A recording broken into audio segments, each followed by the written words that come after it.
Hey guys, it's Bree. I hope you're having a fantastic reading week. My weekend has been fantastic, except for the fact that it was really snowy this morning. So if I'm a little bit flushed, it's probably from snow shoveling. Here, you can have a look at the backyard. There was a lot of snow this morning. It was like 5 inches.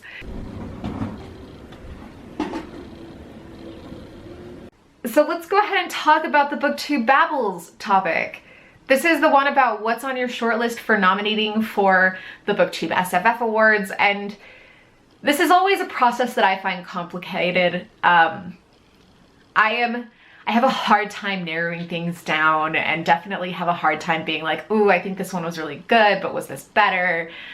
It's not my strong suit, to be frank, in a lot of ways, at least making the shortlist. If you give me like a list of discrete books and are like, which of these was the better book, I can do that. But going through and saying, of all of the books you read last year, which one was your favorite or which one was the best one is overwhelming in a lot of ways. I'm trying to view this as a precursor for filling out my Hugo nomination sheet, which I haven't done yet. But I do nominate in the Hugo Awards, and I'm actually really excited for that because this year it's in New Zealand and I'm going. So I'm excited to try to put some stuff in here. I also didn't want to put this out too early because I didn't want to influence anyone, I guess. I didn't want anyone to be like, oh, Bree's voting this way, so I should definitely vote this way. Not that I think I have that much power over you, it's just like an in case makes me kind of Midwest uncomfortable feeling. So when I was going through and I was doing this, the first thing I did was I pulled up the Lady Business Hugo Awards eligibility spreadsheet. So this is an amazing spreadsheet with hundreds of entrances, dozens of tabs, a tab for each of the different categories of the Hugo Awards. I'm going to use this as kind of a cheat sheet to know what's eligible for the BooktubeSFF Awards. So this is a really handy spreadsheet for me. I'm going to go ahead and link it in the comments down below because I think you'll like it. At least if you're a data nerd, you'll like it. So debut is one that's a little bit hard for me because I'm not actually really good at keeping up with what is somebody's debut. But I do think, and I'm hoping, that Tamsin Muir's Gideon the Ninth will be on there. It was a really popular release this year. It's a fun romp. It has some flaws, but I think the flaws are very much debut novel flaws, not like, oh my god, this is going to be a terrible read flaws. It's about a duo, like a ragtag duo from an outcast house in this giant intergalactic empire, who, well, they have to go into essentially a giant escape room kind of situation with all of the other leaders of all the other houses. It's fun, it's irreverent, it's funny, it is a little bit sad and emotional at times, but also, again, very enjoyable. The other debut I'm hoping gets on there I haven't actually read yet. And that is because it just happens to be far enough down on my TBR that I haven't read it yet, but I suspect I'm gonna like it. And I've heard really nothing but good things, and that's for Queen of the Conqueror. This is by Kaysen Callender. It's about a young woman who essentially an imperialist force comes into her homeland, and she has to kind of take them down and maybe winds up taking them down from within. And that all sounds like totally up my alley. I'm really hoping it's as good as I think it's gonna be, because I am sold on the description. If it makes it onto the BooktubeSFF Awards shortlist, that will be the verification I need that it is as good as promised. So there are a bunch of YA books that I really liked this year. I actually wound up reading quite a few. I'm gonna go ahead and say the one that I really hope makes it on, and it's really the only one I'll probably wind up talking about, is Catfishing on Catnip by Naomi Kritzer. That is just a joy and a treasure to read. It is a book about a group of friends who only know each other online, and it turns out that they have to try from afar to save one of the members of their chat group.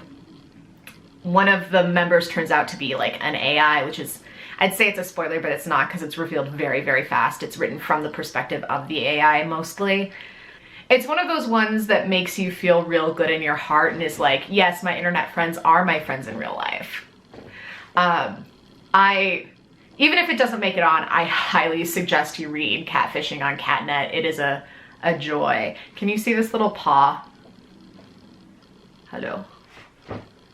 He's a distraction. This cat is always a distraction.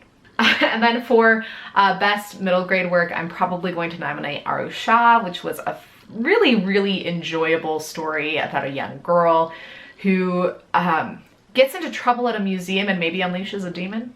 And so she has to go about and do all of these challenges to try to get back control and unfreeze the world around her, because the demon freezes the entirety of the world except for like her and her one friend, who are both called to be the heroes. And so they're trying to figure out how to be heroes when they are really young and ill-equipped and have never been trained.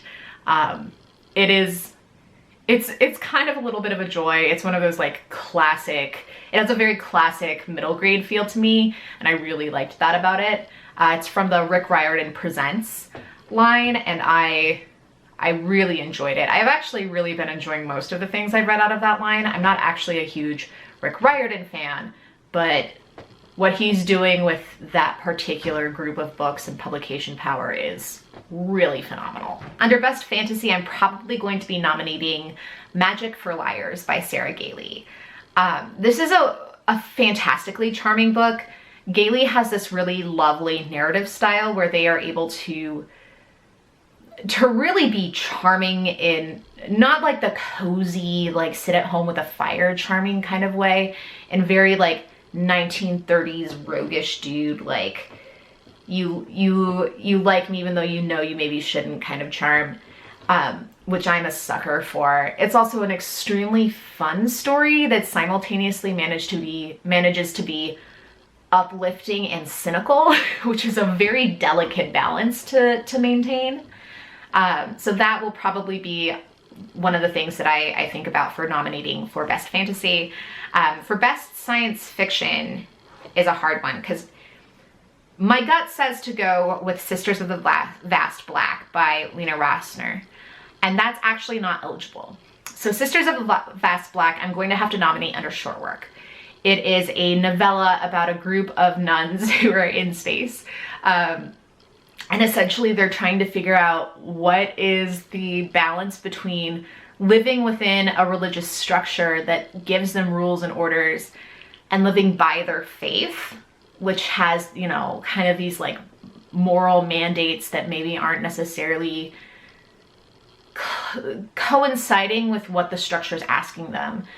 And what does it mean to kind of take action in that regard, especially when the structure of your faith seems disapproving. It is really, really good.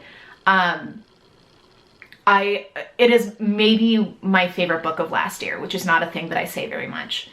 But I really, really enjoyed it. So since I can't nominate that under Best Science Fiction, I will probably be nominating it under Best Short Work. So that leaves me with a nomination slot for Best Science Fiction, and for that I'm probably going to go ahead and nominate Ancestral Night by Elizabeth Bear. This is a really thought-provoking story for me. It is about a group of scrappers who get into trouble with kind of their broader government. And it has a lot to ask us about what does it mean to disagree with the political structure and governance structure in which you live, and what does it mean when you don't necessarily have an option. What is the buy-in for you is essentially what Elizabeth Bear is asking. I have a whole review about that, and I'll leave it in the iCards probably. I have such a hard time narrowing down these topics. I really do.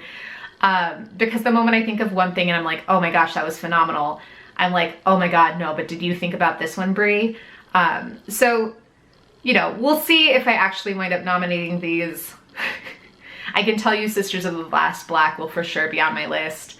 I'll go ahead and link the Lady Business Hugo eligibility spreadsheet for you in the description box because I think it's incredibly helpful. You can also contribute to it, so if you're seeing something and you're like, oh my gosh, but why isn't this book on this eligibility list? You can add that. It's a crowdsourced list, so that is really cool. But anyway, let me know what you're thinking about nominating. I hope you guys are having a fantastic weekend. Look at this. Look at this dope. This is how I live my life. I'm gonna go ahead and take care of some errands and edit this video. And I will talk to you very, very soon. You guys know the drill. Comment, like, subscribe. If you want to come hang out with me in other places on the internet, I'm on Instagram and Twitter. You can also check out my Patreon. Patron members get to go ahead and help me pick out my TBR for the month. Side note that it's a little late coming, but that poll is up now. For those of you who are patrons, please let me know what we're reading this month. Yeah,